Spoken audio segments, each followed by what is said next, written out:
FSPN, the Frankie Sports Programming Network, a little late night video. I apologize for the appearance of the studio. We still got boxes, we still got things all over the place. We're still working on perfecting the audiobook studio over here. But nonetheless, now it's time to talk about something nobody else really is talking about. Well, not nobody, but something that we need to discuss, and that is the sniffer role in an RPO offense. What the hell are you talking about, Frankie? Well, a lot of people didn't quite get excited about the fact that the Jets acquired a man named Andrew Beck, and it kind of was a transaction that went unnoticed. And it got me thinking about this because AG and Muji came out and said things to the effect of every person we acquire has a purpose and we get them for a reason. They're not just, here to do nothing. They have a purpose. And I was thinking, what the hell is Andrew Beck's purpose? So let's take a look. Who is this guy, Andrew Beck? What is the sniffer? It's time for more playbook action with Frankie. This is another one in our series of playbook and film study videos. Did one on Justin Fields, did one on Stone Smart, did one on Arian Smith, did one on Malachi Corley. Go back and look at those videos if you like. Here's another one in that series. Let's talk about the sniffer. Andrew Beck. All right, let's see if we can get this to work. Now, Jets X Factor's talking about this, so that's good. Somebody picked up on this recently, last couple of days. Michael Nania, meet the secret New York Jets offensive weapon. We got a weapon, and we're keeping it secret, baby. Yeah. Hidden key to the New York Jets offense is lurking in the shadows, tucked away from the mainstream discussion. Andrew Beck. Blah, blah, blah. Who? Enter a secret weapon who may be able to contribute in all of these areas. Fullback Andrew Beck. Fullback / tight end Andrew Beck. Beck, 29, signed a 1-year, $1.34 million contract with the Jets. Only $1.67K is guaranteed, not a roster lock. Despite his fullback label, Beck is not your typical one-dimension I formation blocker who brings little else to the table. Correct. Versatile player, can handle different roles and stuff. Yeah. For instance, the tight end unit sorely lacks blocking skills. That's true. But when you factor in Beck, maybe that's why they didn't go get a blocking tight end like a Mo Alley Cox, for example. This guy is a hybrid, and Nania talks about where he lines up. This guy is a hybrid. He's a tight end, fullback hybrid. And then they got his best reps here. Blewett breaks it down. By the way, go and become a member of Jets X Factor. It's worth the $50 a year. Go, learn, become a member. So forth and so on. Then he talks about 12 personnel and so forth and so on. So somebody's talking about this, but what this doesn't really talk about is exactly how they're going to use him. And we're going to talk about that now. Now, here's his grades. You look at it. You see he does really one thing really kind of well, which is pass blocking. This is his career here. Doesn't get a lot of snaps. Career high 345 in 2023. So as with most fullbacks, they are usually roster fringe players, and sometimes you want a fullback, sometimes you don't. Sometimes you drop them to the P squad, sometimes you release them. That's the life of a fullback hybrid. And his run blocking does leave a little bit to be desired. But nonetheless, this guy's a blocker. He can catch the ball. He can do a few things. Now, what things is he going to do? How is he going to do it? It's going to be called the sniffer. This comes to us from the spreadoffensefootball.com. Spreadoffensefootball.com. Using the sniffer tight end in the run game by Coach Besaw. Hee-haw. Using the sniffer tight end in the spread offense is a versatile way to attack the defense. Having a physical and athletic player at this position, that's Beck, gives your offense balanced attack in the pass and the run. If you have the right personnel, you could have your entire run game based out of this look with zone and gap schemes. Now, you could run an inside zone. Let's look at this one. Zone read. Now, the zone read is a very important concept for us to understand. If, as we anticipate, we are going to more of an RPO heavy scheme this year with Tanner Enstrang and Justin Fields. Now, when we have the word zone read here, we should probably change this to area read because we already have a word in football for zone. It's when you're in coverage, we call it zone coverage versus man coverage. So it can be confusing. When we say zone read, what we mean is that the quarterback is reading a zone or an area of the field and making a decision what to do based on what the defense does.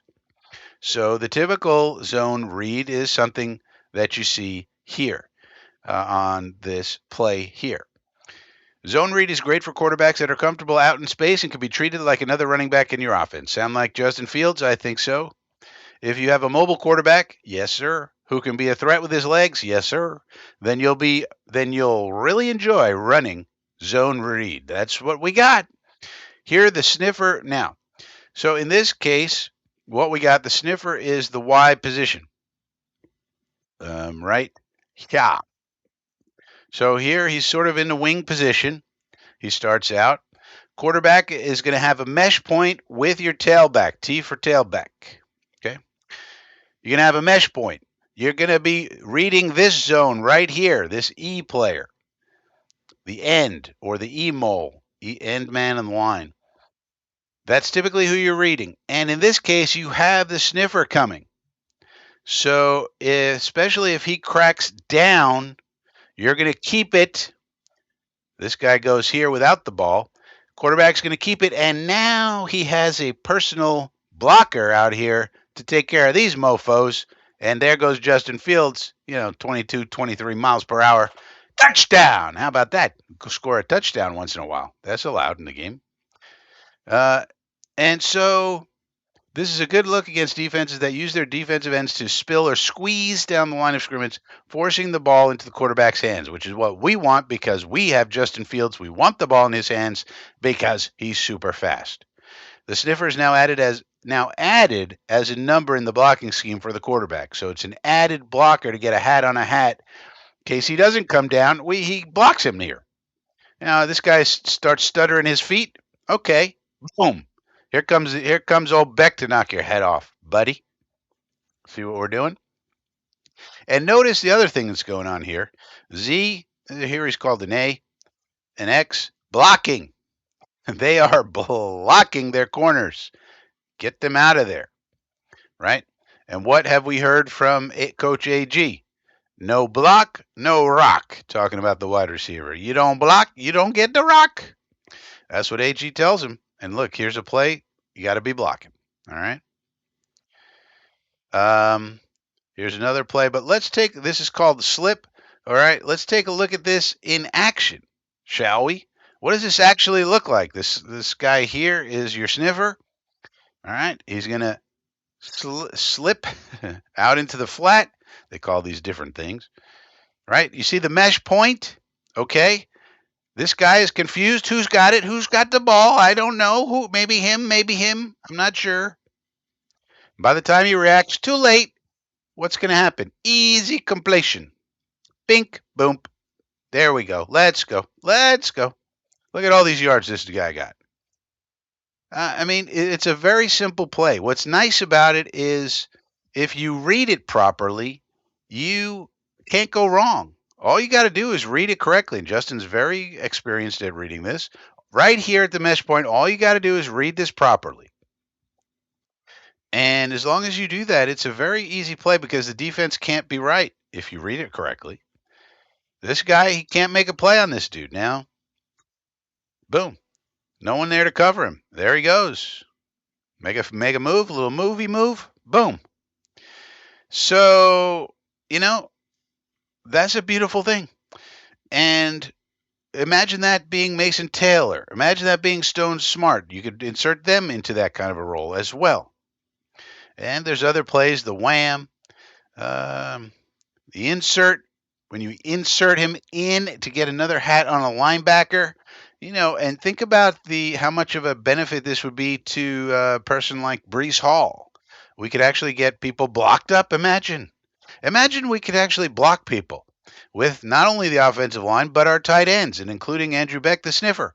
And he sniffs out the linebacker and says, "Get out of here. I got a running back coming true here. You know, we don't got time for you, linebacker. Get out of here." We got to get some running plays. Power read, power reach. We're not going to go through all of these, but look at all these plays you can run, using the sniffer. It's a beautiful, beautiful thing.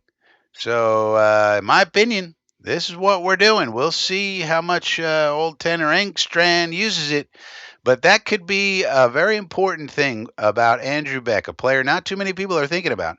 But if we're using this sniffer to move around these formations, open up holes for Fields, for Hall, for whoever it is, and sometimes to catch a pass, you don't want the defense to think, all right, here comes this player. It's definitely a run, so you got to throw it sometimes when he's on the field. That way it's not too much of a tell.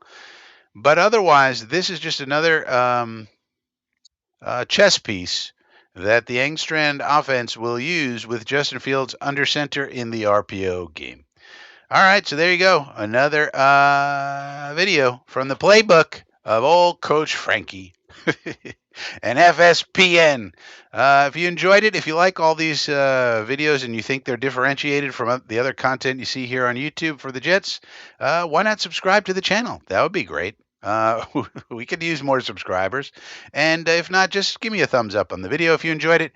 And with all that being said, I'll see you next time.